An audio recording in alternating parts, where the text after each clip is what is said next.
I didn't look up a gun program. I created a gun program. Yeah. I think we all have a lot of opinions on what could be done. Yeah. And I think we all could shut up and do it too. And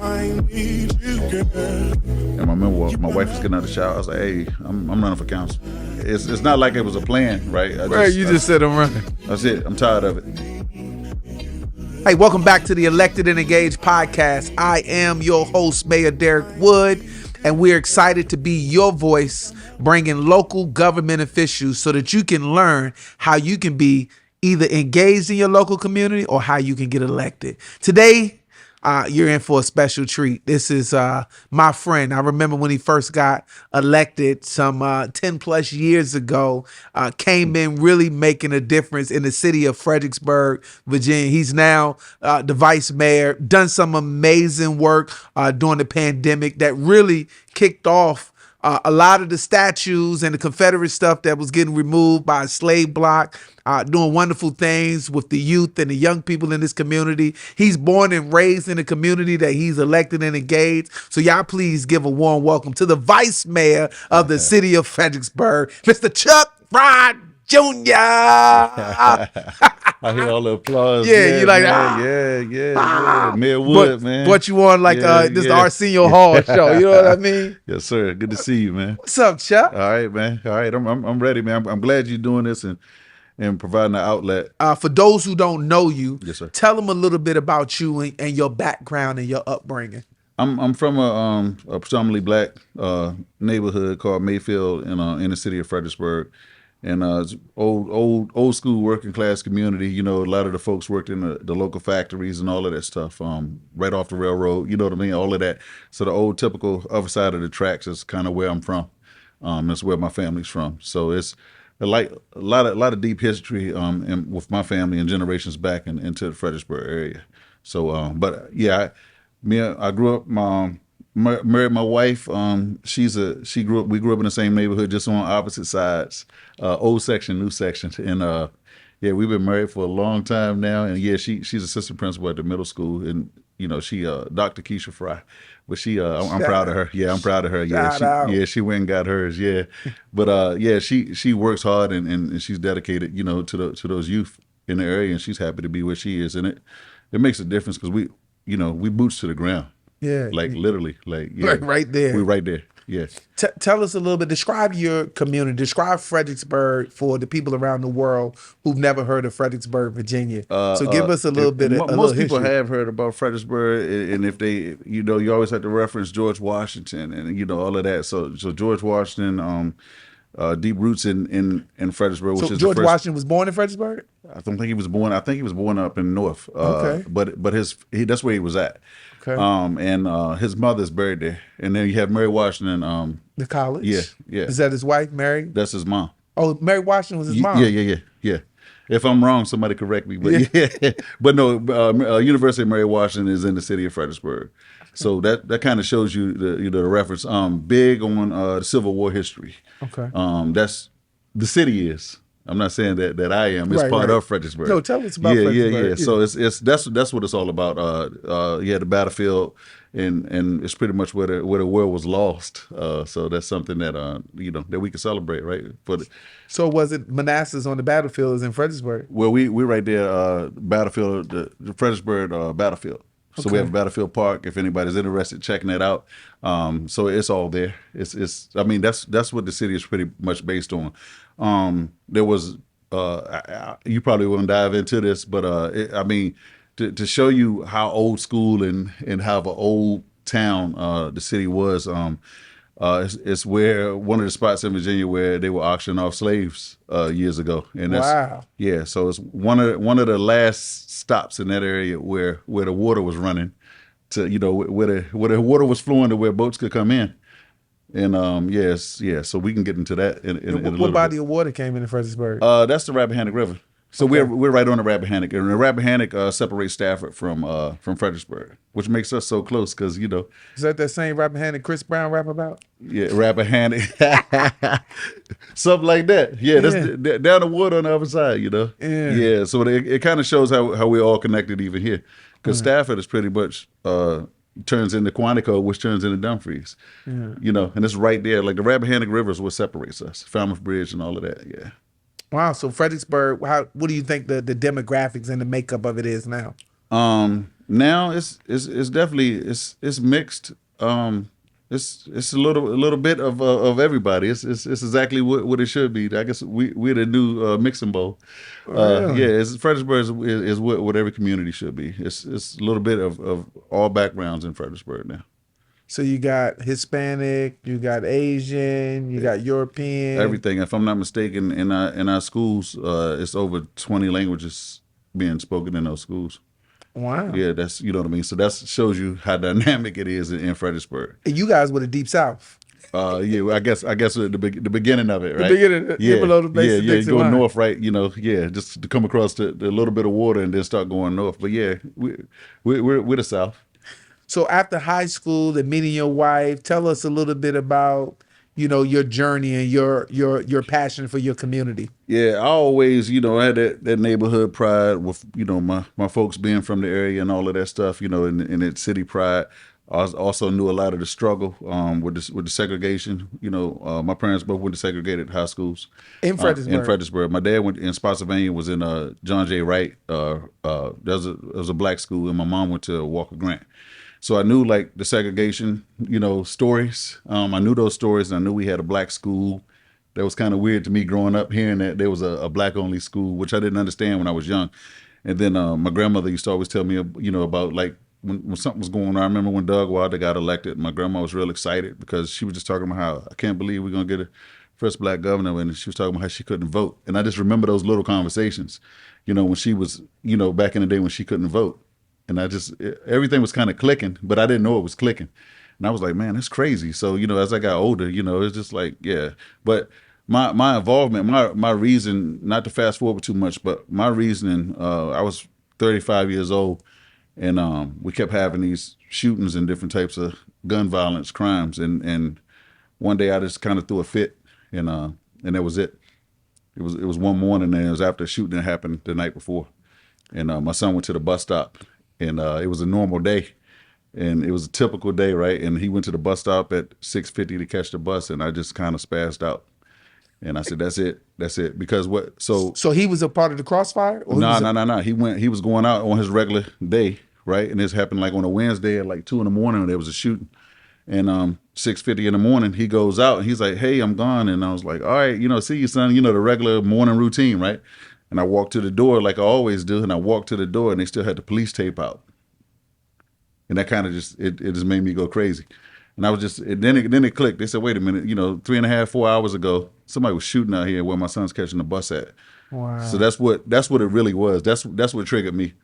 And at that point, I was like, well, at that point, I was like, who do I call? Mm-hmm. And I felt like I had nobody to call. And that was it. I said, so if I feel that way, right, and I'm doing what I'm supposed to do, raising my family and doing the right thing, if I don't feel like I can call anybody, I better get there myself. So that's where it's that's almost where I like that shooting was what I like to call your burning bush experience. Yeah, it was that triggered me. Yeah. That anger. Yeah, and I witnessed a murder when I was in third grade. I actually witnessed a murder, so it all kind of. So from third grade to your son going out there when you was 35. That you almost had like a little post-traumatic stress syndrome that kind of just triggered back up. And I didn't know it. Yeah. I didn't know it, but it all kind of just it turned into this crazy thing that was happening with me, that morning. And that was it. I was like, hold on, wait a minute. And I started thinking about how I grew up and how some things were normal. And I just felt like it's not acceptable for these things to be normal, right? So when you got angry, what did you do? Like you realized you had nobody to call. So what did you do? I went. I got my son back in the house immediately. Oh, he couldn't catch the bus. No, like, come on, let's go. So I got him back in the house, and I got him in there. I was like, hey, look, I'm gonna take you to school. And I was trying to calm down, and he went like in the living room or whatever. We were doing our regular get ready for school routine, and I was kind of I was really like losing it. I was really like just walking up and down the hallway, going back and forth, just pacing around the house. And I remember my wife was getting out of the shower. I was like, hey, I'm running for council. And she was like, all right, and she was still getting ready for work, like brushing her teeth. I was like, that's it. That's it. You know, and I didn't. It's not like it was a plan, right? Right, you just said I'm running. That's it. I'm tired of it, you know, and you know, I just felt like, you know, as taxpaying citizens, and plus we love where we're from and all of that, and I felt like there was I feel like a lot of minority areas that, you know, it's like if it happens over there, that's normal. It's supposed to happen over there, and I was like, I'm tired of this normal, you know.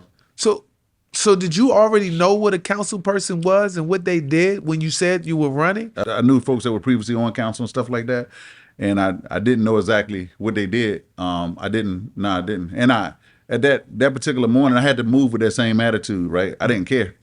I didn't care because my whole point was if I can't, if I felt like I could call nobody, and I was like, if I can't call nobody, I better be the one. You know, and that's really how I felt, and I still kind of march with that attitude. Everything I've learned since I've been there is a bonus. Everything is a bonus, right? Because everything was new to me. You know, city manager, form of government, you know, all of that stuff. I didn't know anything about that. Yeah. You hear about a mayor, and so people don't understand the mayor and the city, you know, city manager style of government. It's a lot to learn, you know. So I learned that, and you know, I learned what to do when I got there. But I knew what I wanted to do. Yeah. And you know, as you know, which folks, you know, will learn today. But what I wanted to do was try to find a way to get guns off the street. Yeah. And I did that immediately. Yeah. So immediately. No, you're absolutely right. But hold on, we're gonna come to that. Yeah. So I'm trying to calm down. I'm trying to Keisha calm done down. came out the shower. Absolutely. You said I'm running for council. Yeah. Then what happened? And so then I waited because I know as much as I talk, I know when to shut up too. So I shut up, kept it to myself. And I started doing a little research on what it takes to run, and on my own, because I didn't want anybody to know what my thoughts were. So I was busy in the community. I was active in the community. I was doing a lot of stuff. Youth, me and my wife used to throw this big block party at the end of school year, only for the sole purpose that a lot of kids were graduating, but everybody couldn't have a graduation party or a cookout. Wow. You got what I'm saying? So your level of engagement was already, you were bringing the youth together, throwing them a big graduation it's party. all about pride. Pride in what you have done, right? And so instead of us saying like this is the graduation party for everybody, we just started calling like the end of the school year block party. And that was really like where but we had a passion to do that because I didn't want to just, you know, it was folks that didn't have the opportunity to have these things, right? And I was like, something as basic as a cookout, and you just graduated high school. You see what I'm saying? Let's, so me and my wife would do that. And that's kind of where my engagement outside of my house. How many years did you do that before you ran for council? That was about five or more. Okay. Yeah, it was a good little run that we were doing. Yeah, it was about 5 or more. And it was funny because folks were thinking, oh, he's just doing that for his kid. But I think my daughter was in the 10th grade the first time we did it. You know, like, no, my kid's not graduating. This is a neighborhood thing. But I didn't want to. I feel like you have to respect how you promote things and how you do things because you know if you're giving folks stuff or you're doing something for them, you don't want to make them feel like less of a person, right? Or even reminding them that they don't have it. So we try to just make it a fun atmosphere. You know what I'm saying? Yeah. And just do it that way. Well, that was kind of my kind of engagement, but it wasn't nothing that was planned. It was something that organic. Yeah.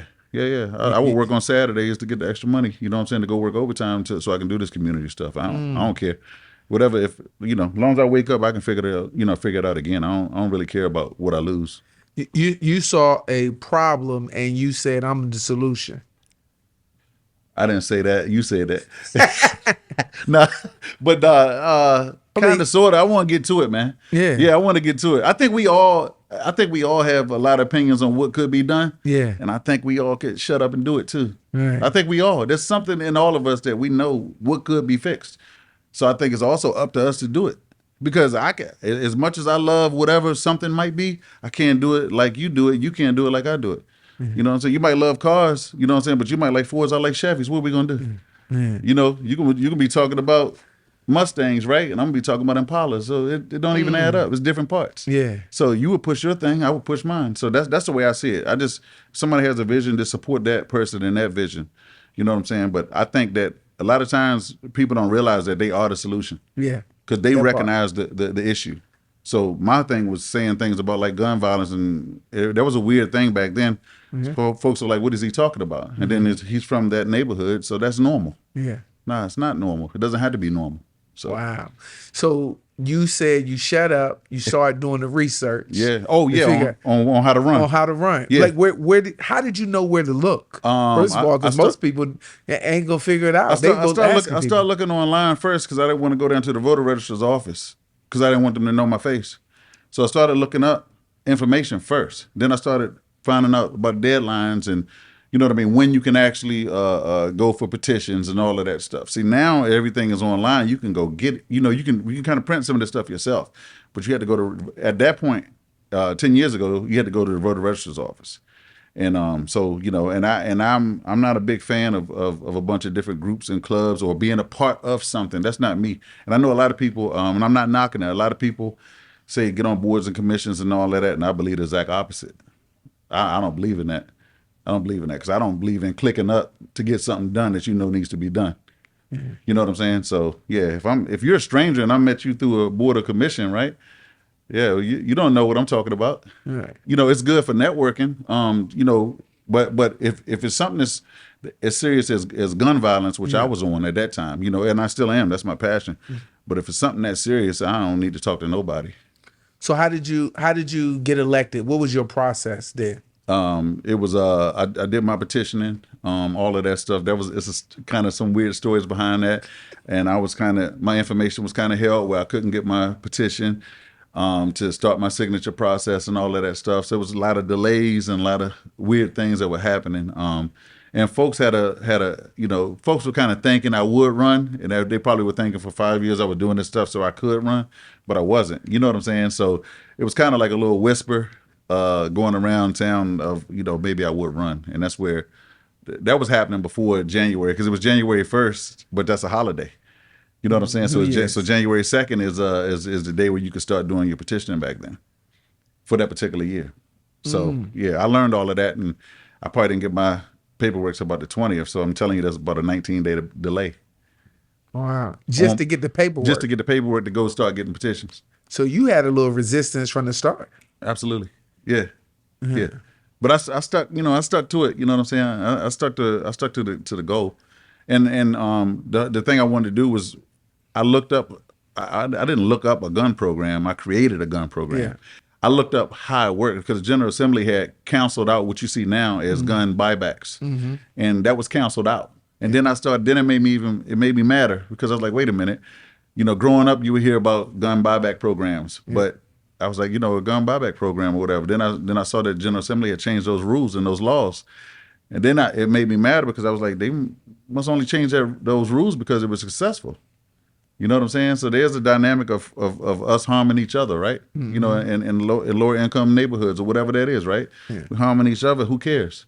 And that's how I felt about it because how can the state pass a law that says you can't collect guns? Right. So, but also, it gave me an opportunity to create it, so I knew what to do. So you while you were campaigning, you're creating a program at the same time while you're campaigning. The program was already created. It was just in a little folder at my house. I didn't tell anybody.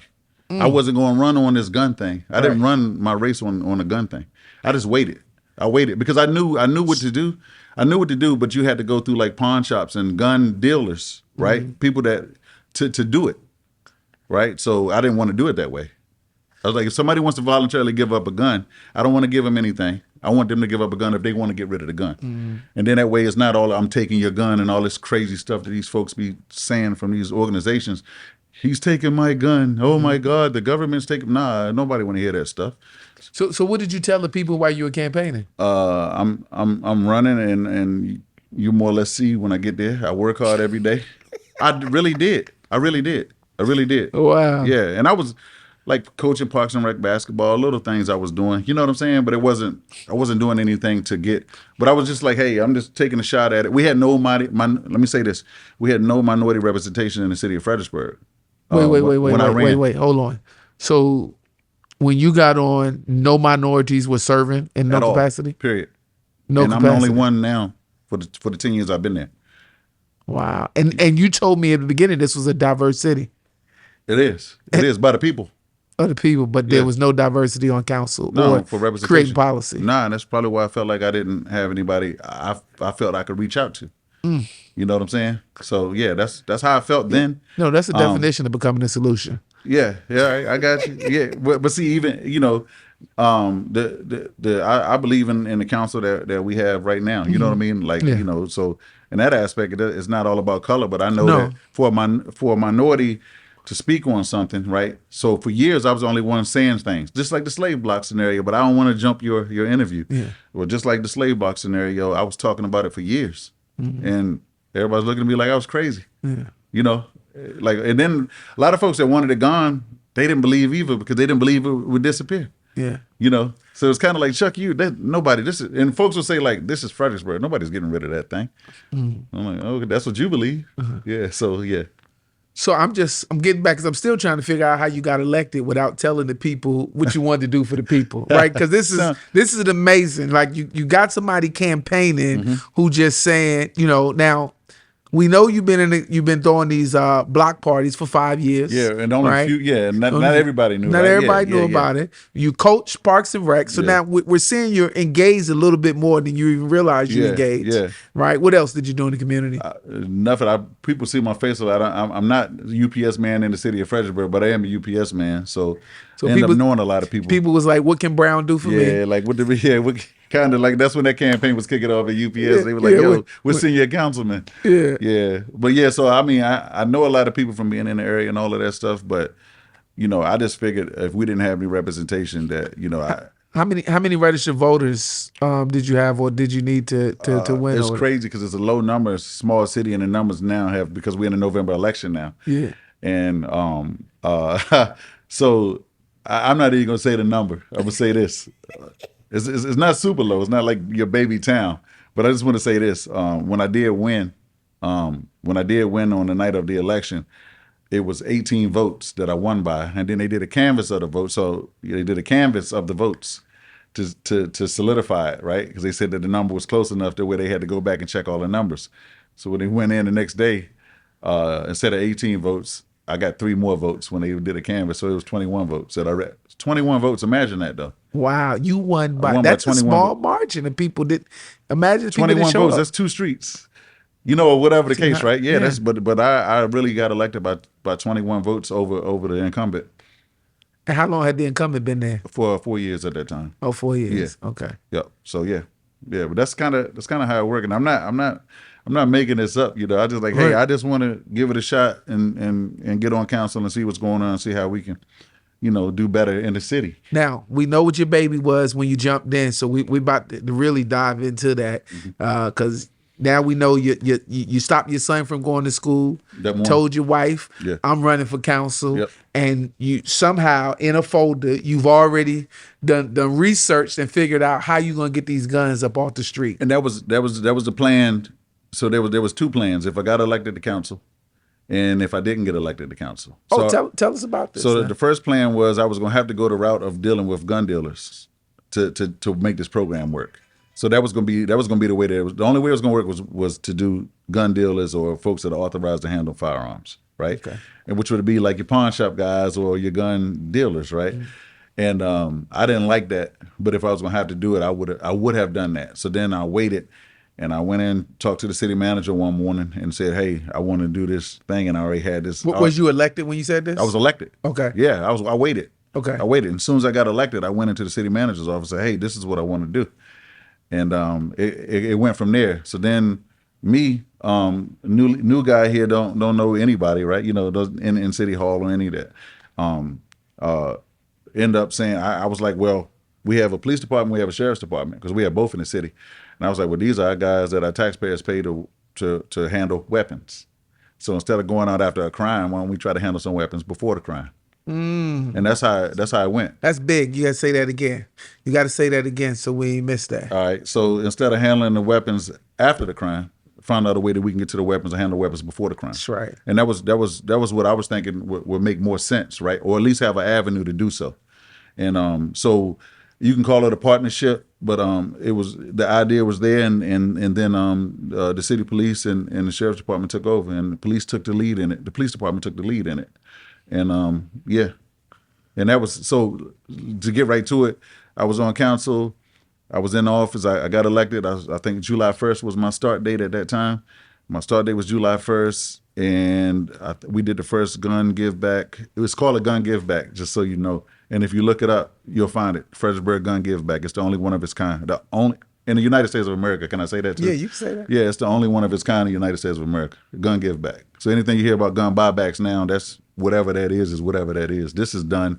Give back. Yeah, and this is the only voluntary gun given where folks can turn in a gun. It's the only voluntary program.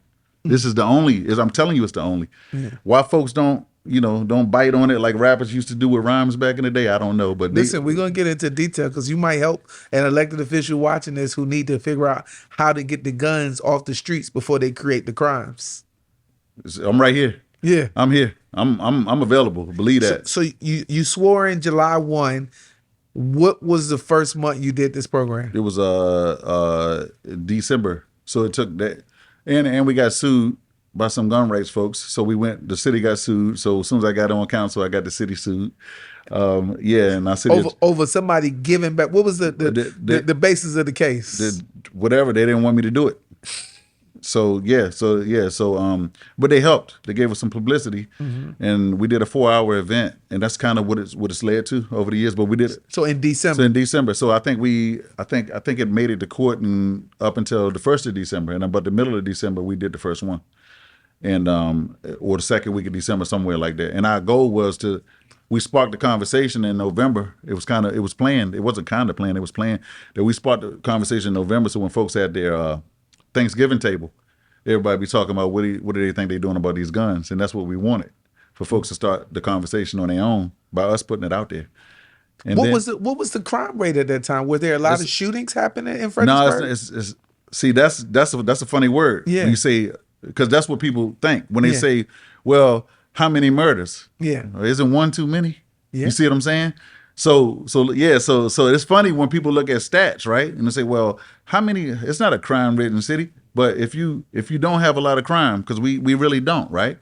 If you don't have a lot of crime, but the crime that you do have is the worst, right? Yeah. It's a murder. So like, what are we gonna do about the murder? So that's where I came in at. Yeah. Like, what are we gonna do about the murder? So that first event collected 67 guns in 4 hours. 67 guns in 4 hours. Yep. 4 divided by 6, 1, 2. Listen, you did. Yeah, so that was the beginning of the program. So now, year to date, we had like 220 or so in a small area, all volunteer basis. 220 guns you collect. What do you do with these guns? They are melted down. They go to don't quote me, but they go to the lab in the state of Virginia. They check for shootings, and they check the weapons and all of that stuff. They data bank the information for maybe there's a weapon that was used that they don't have a weapon that old crime, and they don't know what gun was used. So they do all of that stuff for the ballistics and all of that. But then the gun is ultimately melted. So, but like I say, the folks gave that gun up to be melted. Yeah. Yeah. So your first year, you got, what was that, 67 guns? 67.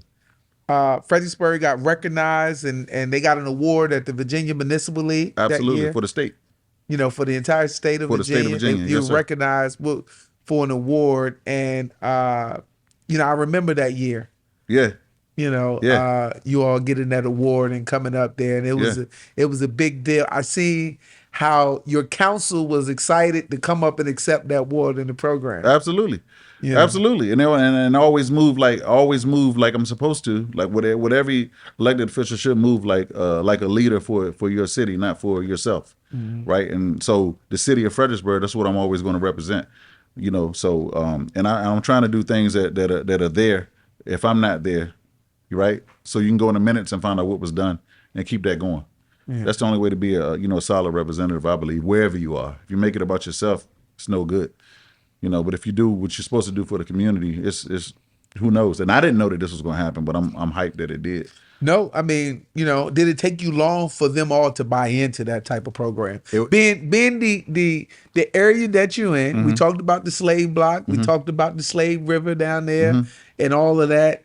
And we know that, you probably got some gun-loving, gun-toting folks down mm-hmm. there. Mm-hmm. Was the buy-in quick and early? No, I think my honest feeling was that that folks would think it wasn't going to work. Mm-hmm. That was my honest feel, that folks thought that it would not work, and it worked. But it was kind of quiet and like, what does he think he gonna do? How does he think he gonna do this? That was the vibe. It wasn't much being said, but I think folks thought that was kind of out of my mind by even trying it, you know. And then when the lawsuits came, you know, I think it gave folks the opportunity to say, "See, I told you. See, you got gun rights folks out here who, and they know the laws and they know the rules, you know." And I'm like, it's a voluntary program, so whatever laws you're saying that you're breaking, it's never been done. So you know, you have nothing to go by. What would you say to the elected officials watching who have gun problems in their community? You know, the number one killer of young people right now Yeah. is guns right now. We Yeah. have major issues with ghost guns. There's gun trafficking going on. There are people who are not protecting their guns, and there people are breaking into cars, stealing guns. And so there are an abundance of illegal guns, stolen guns, ghost guns running on the street. And so it's become a gun violence is a pandemic. The vice president, Harris, she's created the first White House gun prevention and safety office. I think, and you call me selfish or whatever you want to call me, but I think the program that we have, I think that more people need to use that program. And I didn't mention, it's a no questions asked scenario. So imagine if every locality, right, use that same type of program, right? Because the deal is, if you're a teenage kid or whatever, right, it's always going to be, it's a lot going on in the world with teenage violence or whatever the case, right? Then you have mental, you know, illness. You have different types of things that are happening in the world. Everybody knows what's happening in their house, right?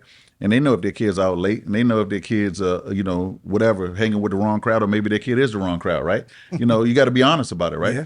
But what do you do when you find? I'm gonna ask you, what do you do if a teenager in your family, right, is maybe up to no good for a while trying to figure himself out, and he finds a weapon? What do you do? You got what I'm saying? Yeah. So nobody wants to get that person arrested.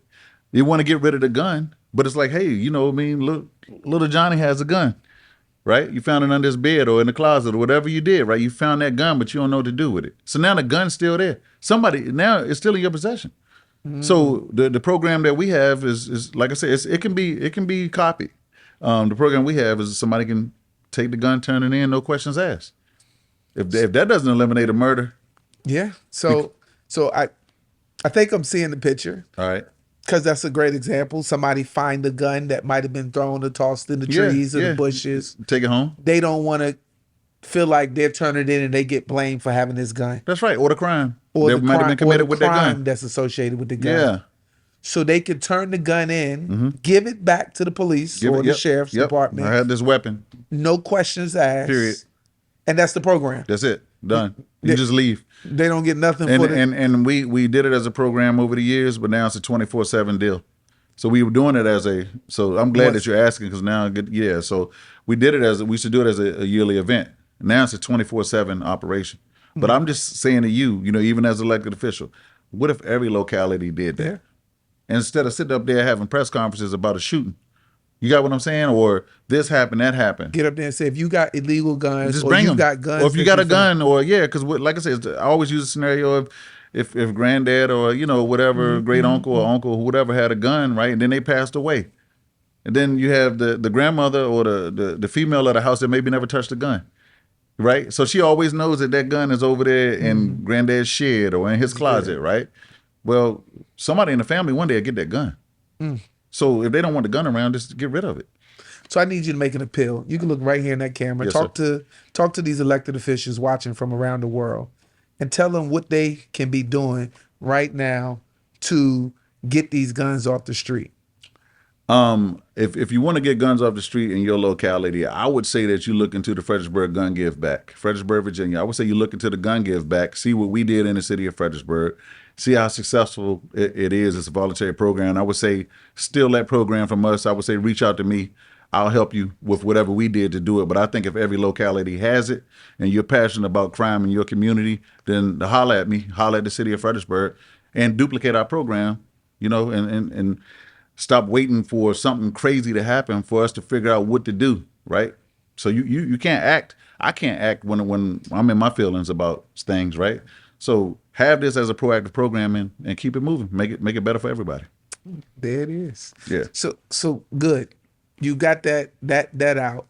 You know, now we move past you getting that. Now you're elected. Yes, sir. You got 3 more years. You've accomplished this in In your 6 months, in 5 months. in your first six Yeah, or yeah, 5 months. You yeah. probably accomplished more than what most elected officials accomplish in a term. In the short term, right? And that's the thing that lit the flame in you to get you elected. Yeah. So what did the next 3.5 years look like for you? I started focusing on youth programs, and we had a Midnight Madness program in the city of Fredericksburg. I grew up in a program that was the same program, and that program was eliminated when I was still a teenager. It only ran for a couple of years back in the day, and I reinvented that program, and that was just to get the kids off the streets, the teenagers. At that point, our target was ages 11 to 17. What is it? What is Midnight Madness? Midnight Madness is was a Friday night basketball deal, and we had a DJ, we had food, we had everything, and it died down during COVID, and participation went down, but it ran for 8 years straight. Yeah. So we can always dip in and bring that right back, But now in our city, they created a summer league basketball program, a regular thing that wasn't around. So that's just but that was my whole thing, and I could really. I'm not going to say care less, but in a sense, yeah. Like as elected official, I think so many people get caught up on who's voting for them, and what about the ones under 18? You got what I'm saying? So yeah, you trying to go out here and you make all of these folks happy, right? But I think a lot of people think that the 18 and under, I think they kind of leave that to the schools. Mm-hmm. You know what I'm saying? Mm-hmm. Those are your constituents as well. Yeah. You know what I'm saying? So who knows what those folks are going to be? Right. Who knows what a kid? If you make a kid in your locality believe in their city, right? They're gonna be better citizens in your city, and they're gonna love their city just as much as we love wherever we are, right? Mm-hmm. But I think it's our job as elected officials to focus on those kids as well. It's not the school's responsibility, right? It's their responsibility to teach them, but about community and engagement and how to get along with everybody or how to work with everybody, right? I think that we owe that, as elected officials. Mm. So your youth program, the biggest one was the Midnight Madness? Yeah. Oh yeah. Yeah, it was similar when I grew up. We called it Moonlight. Yeah, Moonlight League. Yeah, and that ran, like I said, COVID changed some things, and it changed how much kids come out. If you look around, it's just it changed a lot. But we had a successful run at that. But that's where I was at. But in the meantime, while I'm trying to reinvent and create a program, which I didn't ever think about all this stuff till I'm talking to you now. But in the meantime, I was learning about real stuff, the budgets, and I learned all of that on the fly, like at council meetings and getting these 400 plus page packets every Thursday to get ready for Tuesday's meeting. Yeah, so I mean, I think that's and this is good education for the people. Mm-hmm. What are the responsibilities of a council person? Oh man, it's a lot. It's a lot. And I've seen in some of your previous interviews, folks say like it's a 24/7 job. It really is, because you never know what's going to happen. But I mean, to be prepared for a meeting, it's probably 3 hours of reading, just to go to a meeting, to represent for folks, right? So yeah, it's a big deal because there's so much stuff in that packet that comes out, and in the meantime, you're meeting with folks, you're taking concerns. It's all kinds of stuff that happens. Yeah. And you're still working for UPS? Absolutely. Yeah. So you're not full-time council? No, not at all. No, most localities don't unless it's a super huge city, and yeah. So yeah, I'm almost 24 years at UPS on a brown truck. So yeah, that's and folks, folks will reach out to me, and this is my, my times to meet or usually is, I tell folks it's 7 a.m. or 7 p.m. That's your choice. That's all I can do. Still have to have my day job, but if it's important enough, folks meet me. Mm-hmm. Yeah. So I've had a lot of 8 o'clock meetings, because my 7 o'clock went a little bit later. Right. Yeah. But so that's how I operate, and I work it around my schedule. But yeah, 7 o'clock is always, you can, a couple times a week, can catch me having coffee somewhere in the city. So let's talk about some of the challenging things and the things that you got resistance for in the community. And we know, during the pandemic, George Floyd, all of that stuff happened. But there was some stuff you were working on prior to that happening. Talk a little bit about. Yeah, the most resistance I had was we have a slave auction block which I referenced earlier. Yeah. And Tell us what the slave auction block slave auction and where did it sit at in the town? 'Cause I think that's important. set kind of on one of our main streets. On the main on street, one of a our main slave streets. block William, on the yeah, main street. William Street is one of our main streets in the city. And you have a lot of tourists that come through there. Absolutely, and it's set right on the corner. If you look it up, you look up Fredericksburg, Virginia slave auction block, and there's actual location on the corner, like near like some eateries, right? Yeah. Where folks are at every day. And what were kids and people doing? Oh man, jumping on it, spitting on it, making mockeries of it. I witnessed. I have it on video. Somebody did a mock auction. It was mock auction. It was three white guys. Was this 1960? It sounded like a bad joke. 3 white guys and a black guy. I got it on video, and they went over and stood on the corner after they left like a bar, and they stood on the corner, and they were like, hey, let's do a fake auction, and the black dude got on the block, and they called out numbers and they yelled sold, sold, sold, and I said, this is crazy. Yeah, so. Yeah, all kinds of stuff were happening. Were you already trying to get it removed before you saw that? Yeah. Absolutely, I was. Yeah, and I got voted down 6-1 to remove that slave block in the beginning, and it turned. So what year did you start? I can't remember the year. Seven. It was. I can't remember the year now, Okay. but it was somewhere around 2017. Okay. I came on council in 14, but somewhere around there. I can't remember the exact, but I think it was 2017, and I was voted down. But it led to something greater. Yeah. It led to what you said about George Floyd and what happened. Before all of that stuff happened around the world, we were already having race talks in the city of Fredericksburg based on the removal of the slave block that I was trying to do.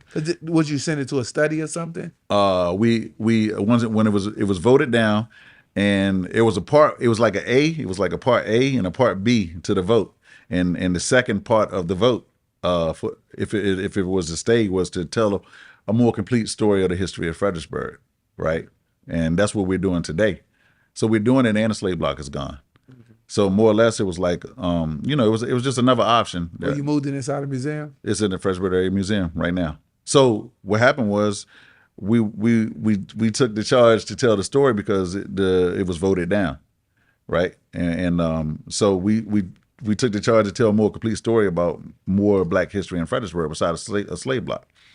Now fast forward, the block is gone, and we're doing the stories, right? And I think MSNBC or CS or one of those folks, it's called Stone Ghosts, if anybody looks that up, and they did some work on it as well. They came into Fredericksburg and did a story, so it's called Stone Ghosts.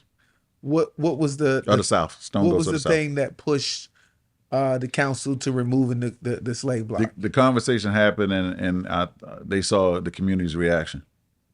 And I was saying it, but I was the only one saying it. For years, I was saying, hey, this is a problem. This is a problem. And it was to the point where, I knew this growing up, but folks didn't even want to walk on that street or on that side of the street, right? And folks didn't think that was true until they heard older folks, right? That they grew up with in the city, that went through segregated schools and all of this stuff. And these folks started coming out and saying. So the community got engaged in the conversation. The community got engaged because we orchestrated the conversations to have.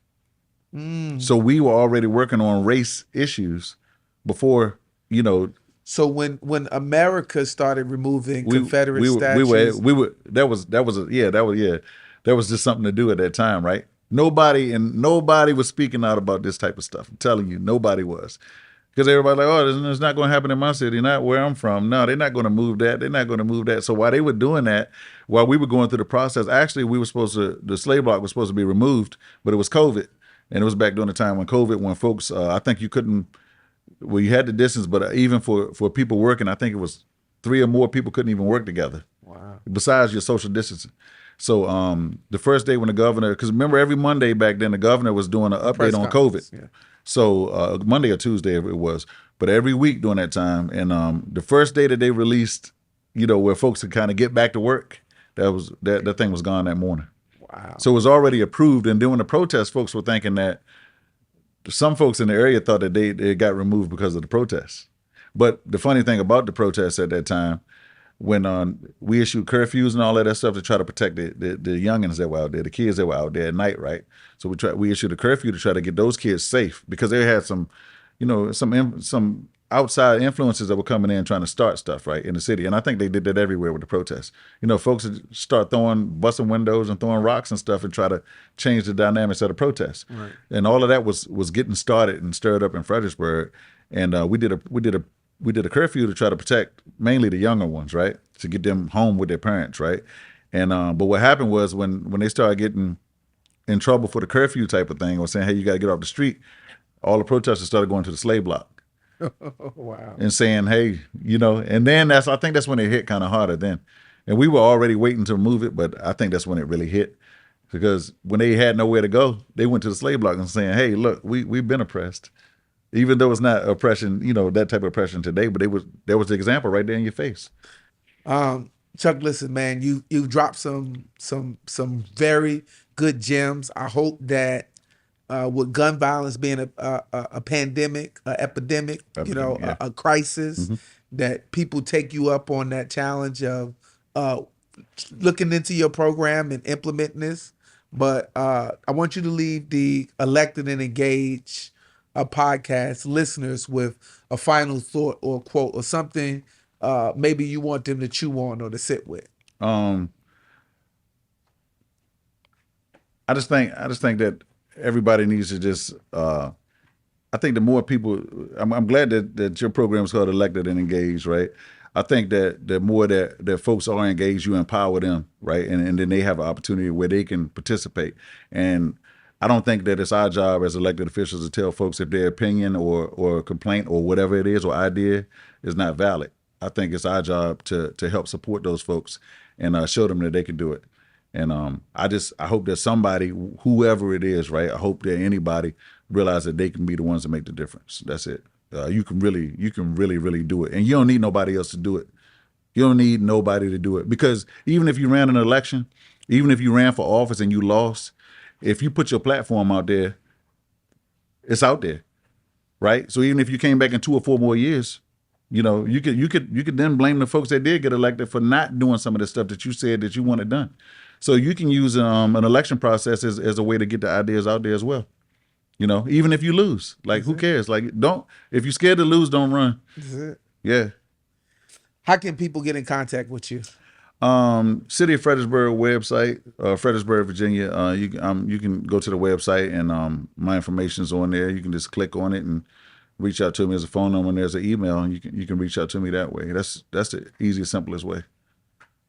Thank you for taking time to really enlighten and inspire. It's always a pleasure to spend some time. We talk like this all the time. Yeah. So it's good to let people into some of our conversations here and the change we make. You've been watching the Elected and Engaged podcast. I'm your host, Mayor Derrick Wood. We had the Vice Mayor of Fredericksburg, Chuck Frye Jr. on today. If you have enjoyed this episode, make sure you comment, let us know some of the takeaways you got. If you think that somebody else will benefit, share it, send this with them. If you want to continue to see more content like this, we don't charge you to watch these. So the only currency we ask is you to write a review and to subscribe to this. And we'll see you next time on the Elected Engaged podcast, your voice for local leadership.